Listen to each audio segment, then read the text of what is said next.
What is the road ahead? What is the plan ahead for the Modi government? Certainly the economy is not doing well. But the real reason why, to some extent, this momentum will carry on much longer is the absence of an organized opposition. Regarding there is no opposition, it's not fair to ask the BJP why there is no better opposition. It is true that the economy is not doing optimally, but to say that it is in the doldrums is also not correct. So I remain optimistic that if you look forward 2 quarters from now, you will see the bounce back effect happening. I would say all is not well, and on the economic downturn that the people are feeling it now.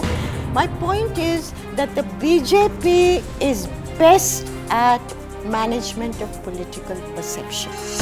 You know, even if it's bad news, how do you manage it politically? So my criticism of the government is that it did not take the economic situation seriously, and now it is taking it seriously. But I am worried about the larger long-term issues. Are we today in a position to say that we will catch up with a country like China in 10 years from now? Forget 2 years, 3 years. In 10 years from now.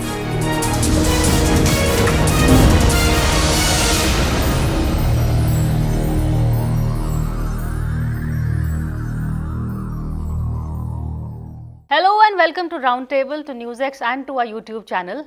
Well, the Modi government is going full steam ahead. It's completed its first 100. Within the first 100 days only, it's done a whole lot of headline achieving reforms, whether it's what happened in Kashmir and also internationally with the Howdy Modi event. It's electorally is also going full steam ahead. The coming state elections are more or less the BJP is expected to get a walkover because there is really no opposition to stop his flow. Which is what brings me to the main question. What is the road ahead? What is the plan ahead for the Modi government? Is he going to trip on his own plans because the opposition doesn't seem to be having a game plan? And above all, can he carry on winning with the economy being in such a bad way? How long can he keep this mirage going? Joining me to discuss this on the roundtable is Neerja Chowdhury, Panda, Pavan Varma and Sanjaya. Pavan, since you are an ally of this government, but take a realistic view. The economy is really not doing well, even you will admit that. So how long can this mirage keep going? How long can he keep winning elections?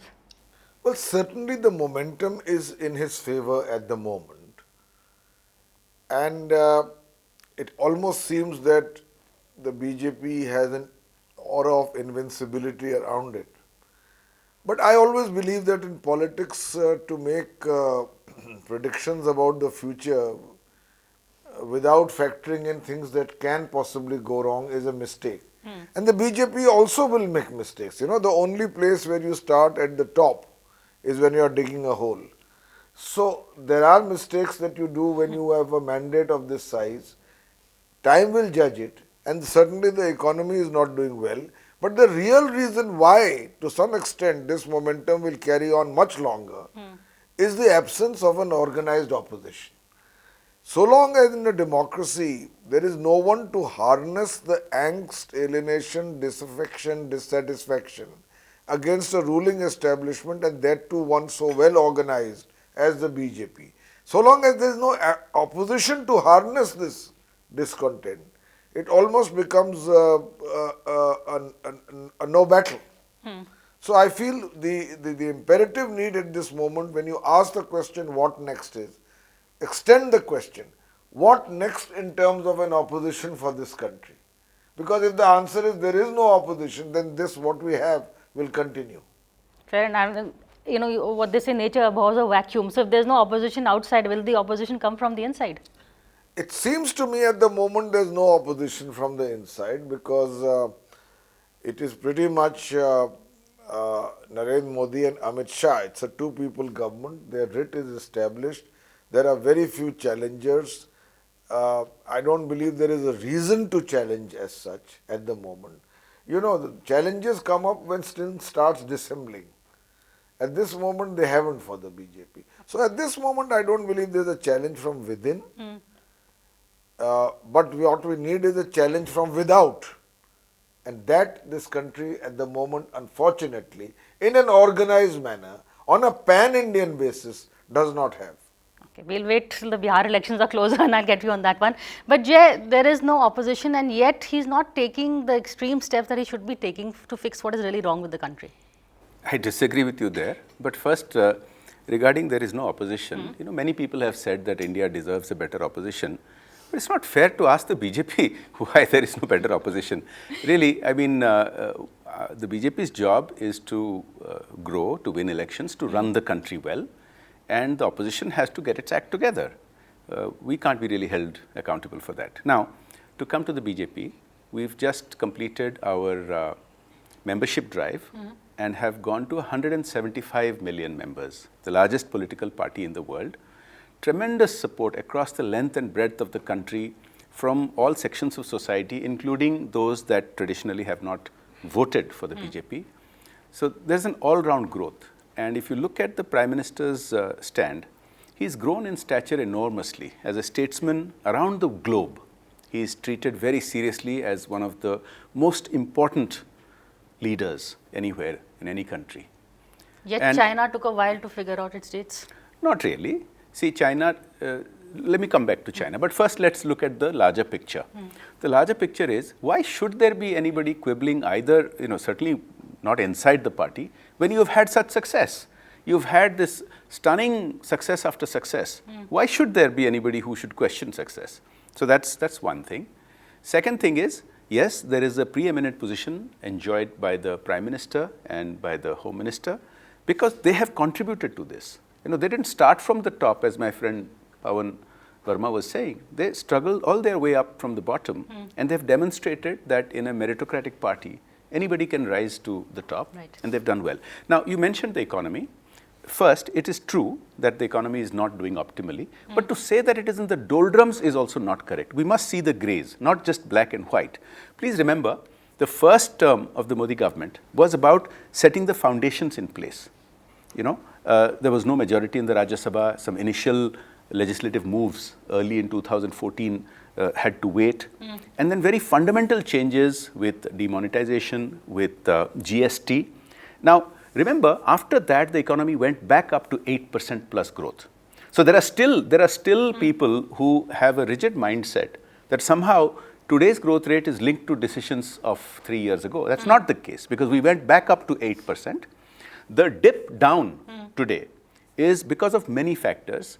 A lot of them are global in nature, because of the trade wars, because there is a global slowing down on 70% of the economies globally, and it does have an impact on India. Now, we also have a lot of things, a lot of unfinished business of decades of lack of reform, which are happening. The steps that have been taken within the last couple of months, they will take a quarter or two to kick in. So I remain optimistic that if you look forward 2 quarters from now, you will see the bounce back effect happening. Already others, major corporate players, banks are also indicating similar things. If you look at the Fitch outlook, for example, on the economy, that if you wait for a couple of quarters, that's going to start turning around. Now, China. Look, the fact is, the step on 370 and the steps taken in this second Modi government have been monumental. And these are going to set the trajectory for India's future for the next century at least, if not longer. And contrary to what some people are saying, that this has internationalized the Jammu and Kashmir issue, it has done exactly the opposite.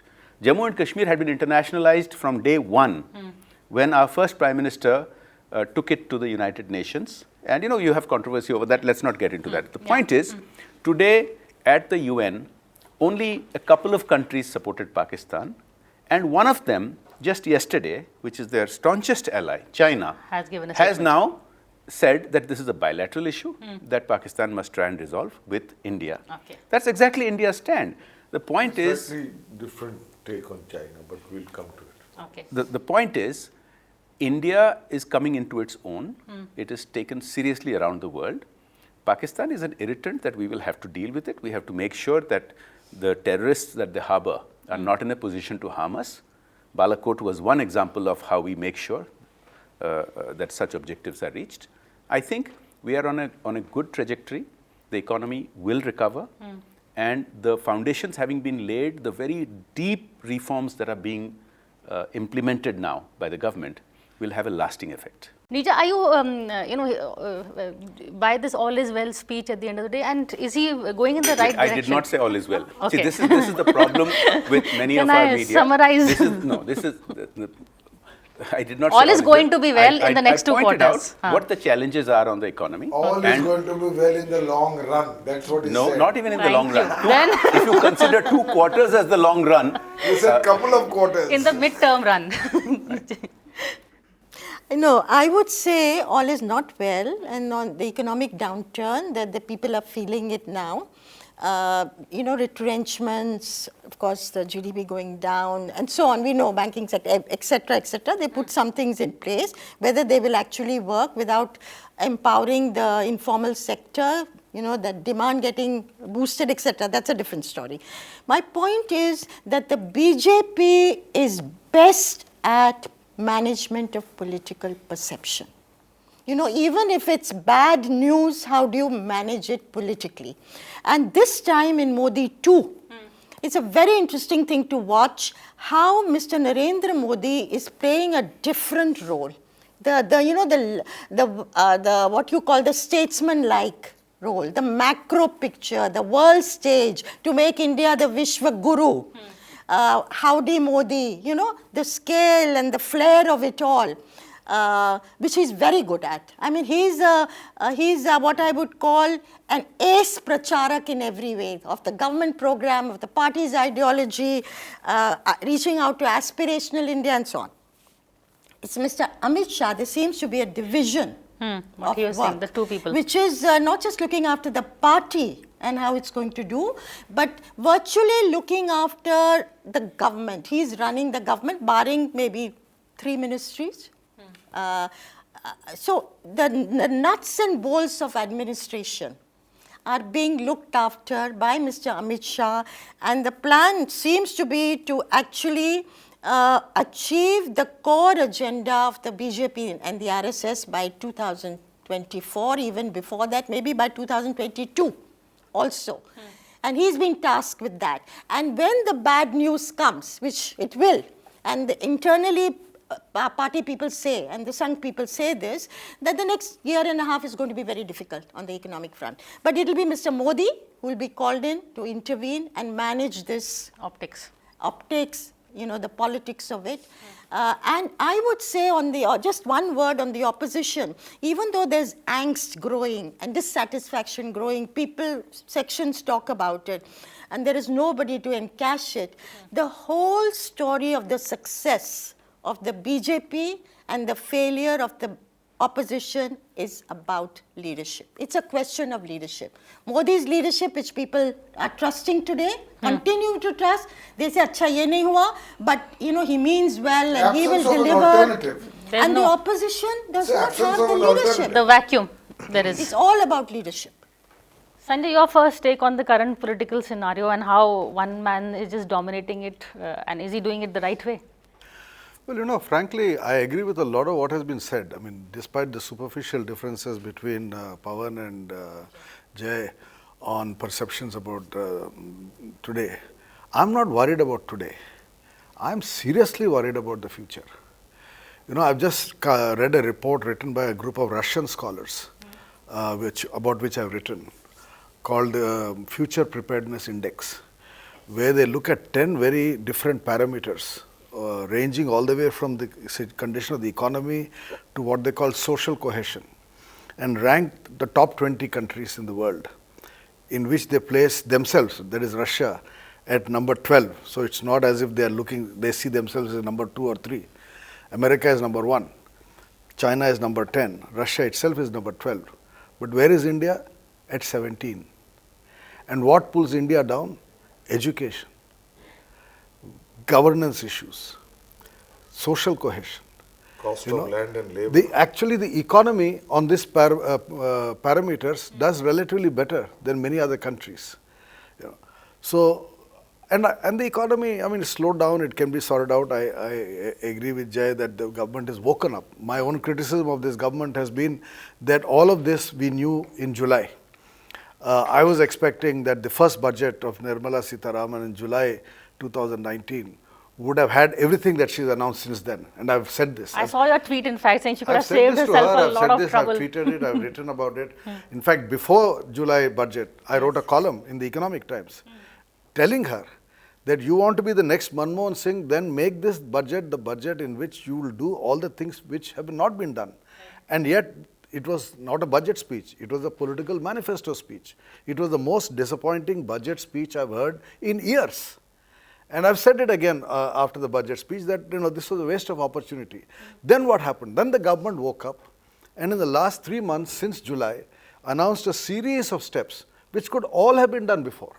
Right? None of them is a new idea that suddenly came into being. They were all ideas there in the paper. In fact, some of them were there in government reports. Surjit Balla was chairman of a committee which recommended many of these ideas. That report was presented to the government in February 2019. So my criticism of the government is that it did not take the economic situation seriously, and now it is taking seriously, and therefore things will improve. And there I agree with Jay. A few months back we were on television where we disagreed, because at that time I certainly didn't think that the government was taking the necessary steps, which it is now.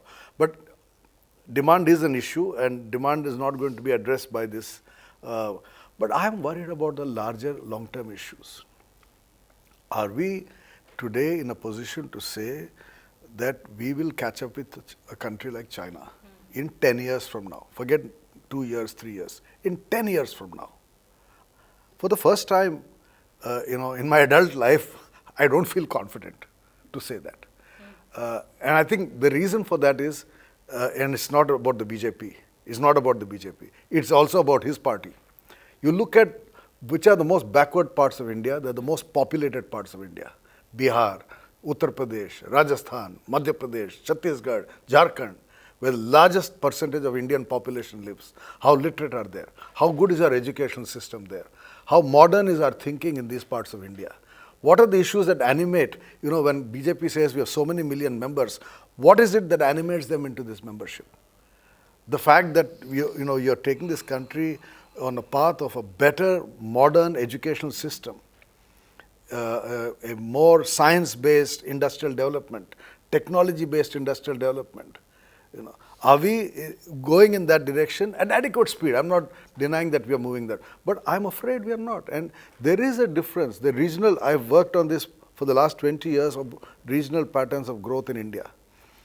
25 years back, I wrote an article about how the South is, moving faster than not just the South, peninsular India, from Gujarat down to Kerala and up to Andhra Pradesh, excluding Orissa, from which Panda comes.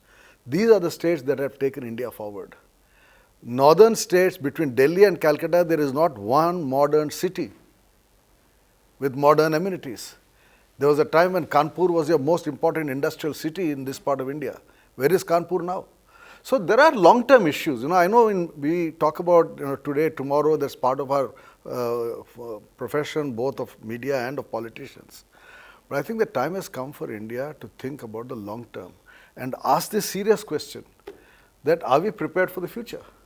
Apparently, Russian scholars don't think so. I hope the Indian scholars and politicians do. I know Jay wants to come in. Quick break, and then we're going to come back and see whether Pavan and Jay actually agree with each other or disagree. So take a look at the subtle undertones.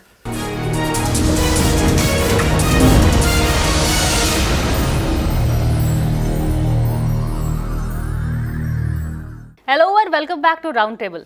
Pavan, we were discussing before the break, you wanted to come in on something Jay had said about China also. No, I was just making the point that in spite of the success of the perception battle, which Neerja referred to, which the BJP has a certain expertise on, there are two aspects to many of the achievements that are being touted and which the BJP should be aware of. It's a constructive commentary on some of them. For instance, the visit to the United States, notwithstanding the spectacle of the Howdy Modi event, will be ultimately judged in the hard-nosed arena of diplomacy. What did you achieve? What did you get back on trade, on visa regimen, on changing US perceptions on Pakistan and Kashmir, etc., etc.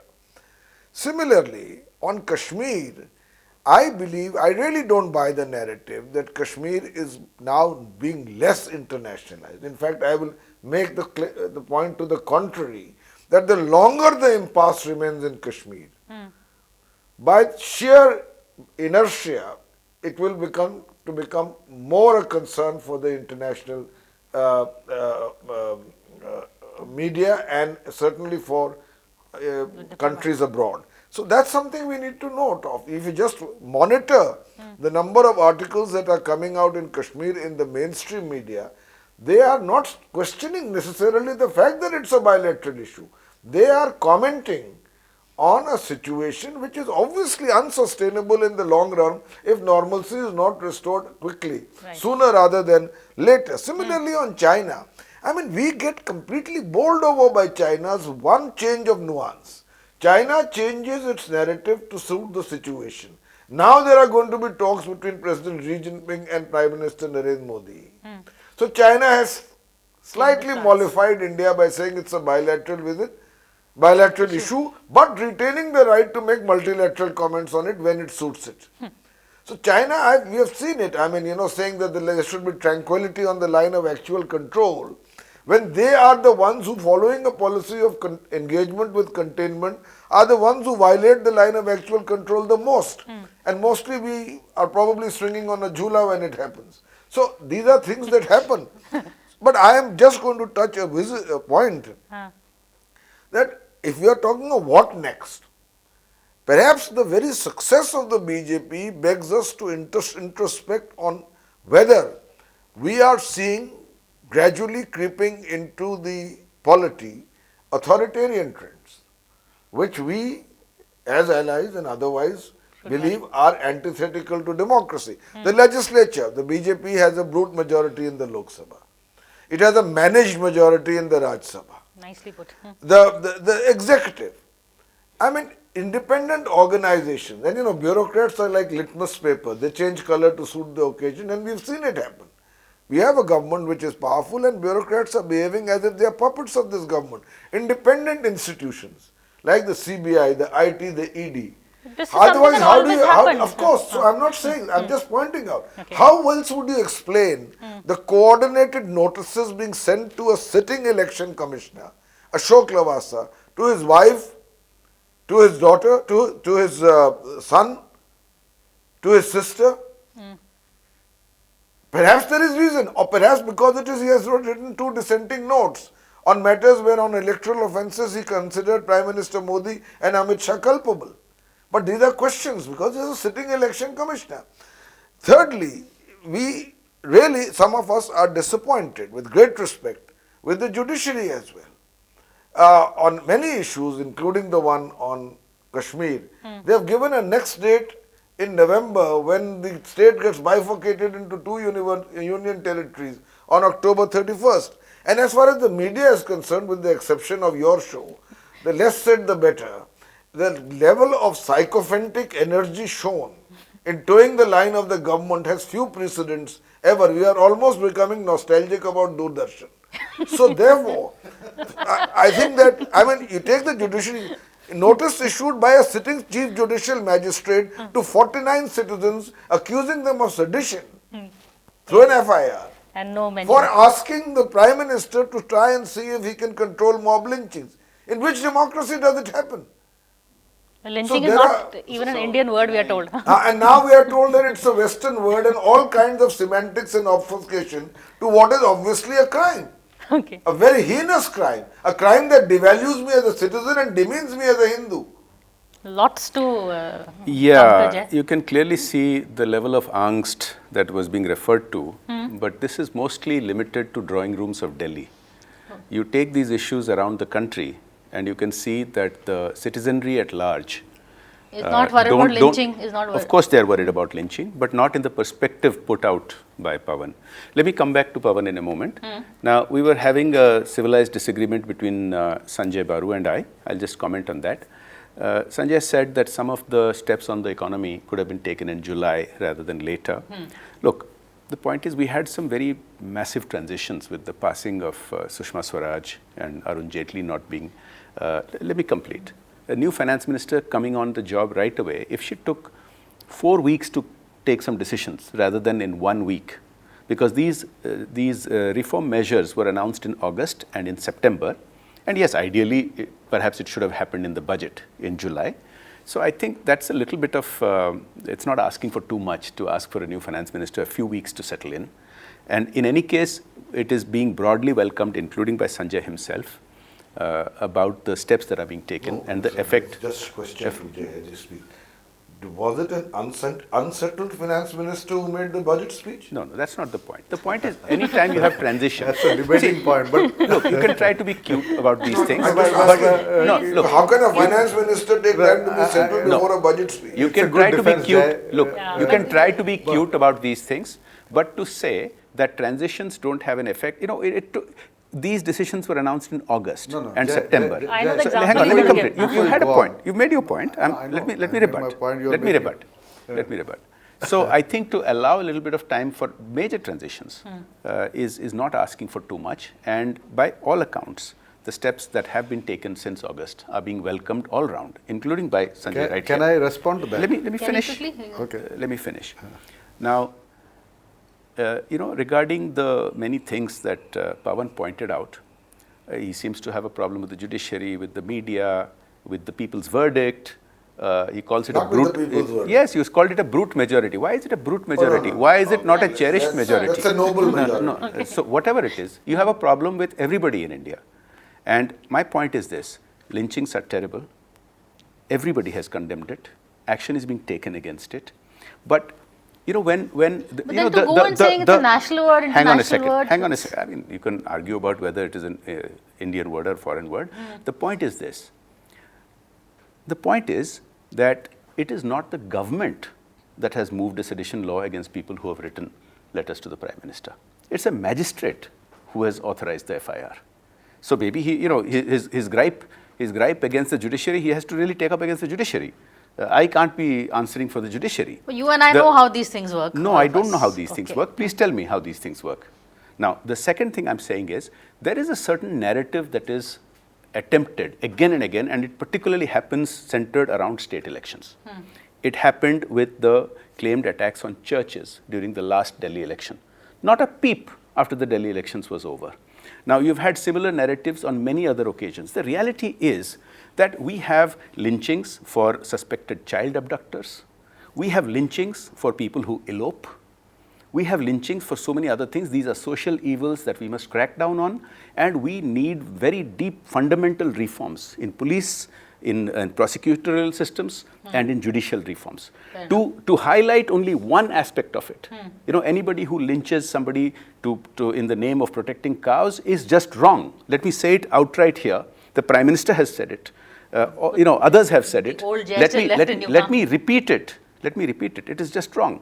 But to claim that that is the only kind of lynching that is happening is just, it's just an attempt to twist the narrative. We need to reform the criminal justice system fundamentally. Okay. One final thing. Now, Sanjay said he's worried about the future, not about the immediate thing. My thing is just in reverse. We have economic challenges that will take a couple of quarters to start resolving. So my concern is more about the immediate 2 quarters. If you talk about long-term fundamental, irrespective of what Russian scholars are saying, I will just point out 2 things.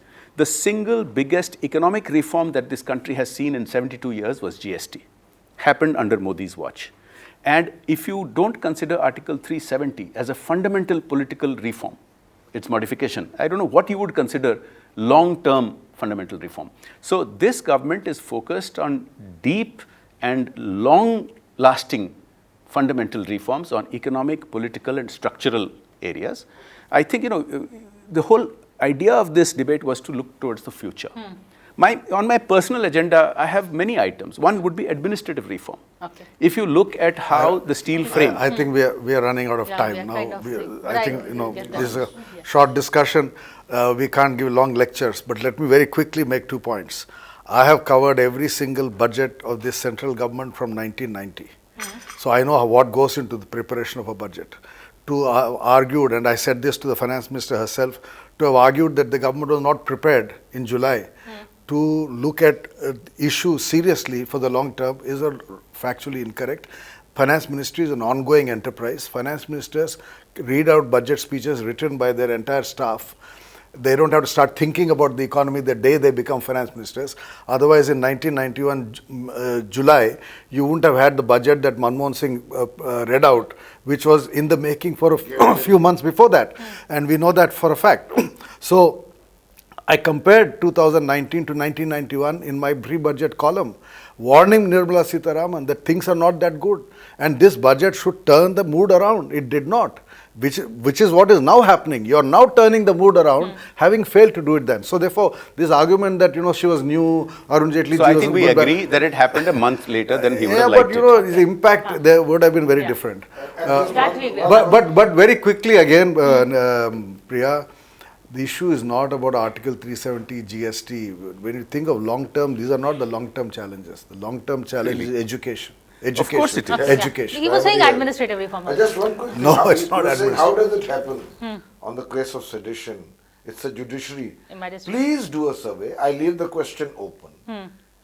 What is the background of most of the people who have filed cases of sedition against people, on people who have thus so far been charged? Okay. And you will know the answer. Who initiates it? A law that was put in the IPC in 1870 by Thomas Babington Macaulay, which is a colonial relic and should have been jettisoned long ago, is being invoked repeatedly. Please check out the backgrounds by whom. No government has abolished that law either. Yeah, quickly. My thing would be to say that why is it that some of these things are coming to the fore in so pronounced a manner? Lynching. It has been there, yes, of course there has been. There has been criticism from the leadership. But I wish the moment a lynching incident happened, from the very top, there would be very strong message, not on. And, penalize quickly. So the message goes to the potential lynchers, this is not acceptable. At the moment, the message they are getting is the government will look the other way. They'll go soft. So also on, what Pavan's concern about our institution and the health of our institution. Long term, there are many reasons for what is happening, judiciary, media, and it's not the things were hunky-dory in the past. Correct. But what we have to look at is the health of our institutions, without which there's going to be no parliamentary democracy. And I would say greater democracy is the way we've got to go forward, whether it's in the Congress party, holding elections to the CWC for the party president, or it is the institutional functioning. Otherwise, we have we feel quite despondent about all this. So I think on the micro picture you may disagree, but the larger picture we all do agree that long-term structural changes are needed, need of the hour, whether the Modi government is doing the right things or not. Jay says yes, others are disagreeing a bit. But end of the day, we do agree on the goal, I think. So that's one note to take away from, but that's it from us. Thank you for watching this show. We'll see you again same time next week. For more such videos, subscribe to the NewsX YouTube channel, hit the bell icon.